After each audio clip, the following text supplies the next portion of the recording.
ओम गंग गणपतये नमो नमः। श्रीमद् वाल्मीकि रामायण किष्किंधा कांड 81वां सर्ग।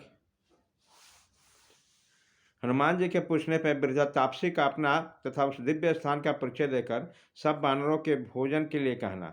इस तरह हनुमान जी चीर और कृष्ण मृग चरम धारण करने वाले उस धर्म प्रायणा महाभाग तपस्विनी से वहां फिर बोले, देवी, हम सब लोग भूख प्यास और थकावट से कष्ट पा रहे हैं, इसलिए सहसा इस अंधकारपुर गुफा में घुसा है। भूतल का विवर बहुत बड़ा है, हम प्यास से पीड़ित होने के कारण आए, किंतु यहाँ के ऐसे विविध पदार्थों को देखकर हमारे मन में बहुत बड़ी व्यथित उठी है।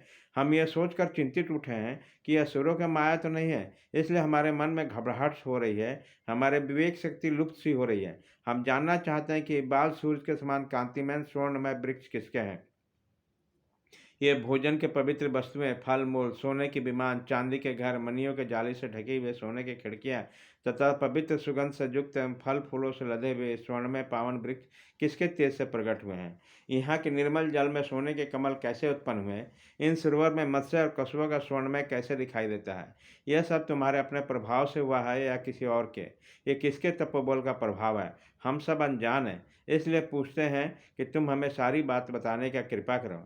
हनुमान जी के इस प्रकार पूछने पर समस्त प्राणियों के हित में तत्पर रहने वाले धर्मपरायणा तापसी ने उत्तर दिया, बानर श्रेष्ठ, माया विशारद महातेजस्वी मय का नाम का सुना होगा। उसी ने अपने माया के प्रभाव से इस समूचे स्वर्णमय वन का निर्माण किया।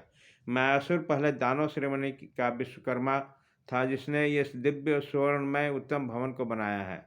उसने 1 सहस्र वर्षों तक घोर तपस्या करके ब्रह्मा जी से वरदान के रूप में शुक्राचार्य को सारा शिल वैभव प्राप्त किया था। संपूर्ण कामनाओं के स्वामी बलवान मयासुर की यहाँ सारी वस्तुओं का निर्माण करके इस महान वन में कुछ काल तक सुखपूर्वक निवास किया था। आगे चलकर उस दानवराज का हेमा नाम की अप्सरा के साथ संपर्क हुआ। यह जानकर देवी का इंद्र ने हाथ में ब्रज लेकर उसके साथ युद्ध करके उसे मार भगाया। तत्पश्चात ब्रह्मा जी ने यह उत्तम वन, यहाँ का अक्षय काम भोग और तथा यह सोने का भवन हेमा को दे दिया। मैं मेरु स्वर्णी का कन्या हूँ, मेरा नाम स्वयं प्रभा है। बानर श्रेष्ठ, मैं इस हेमा के भवन की रक्षा करता हूँ।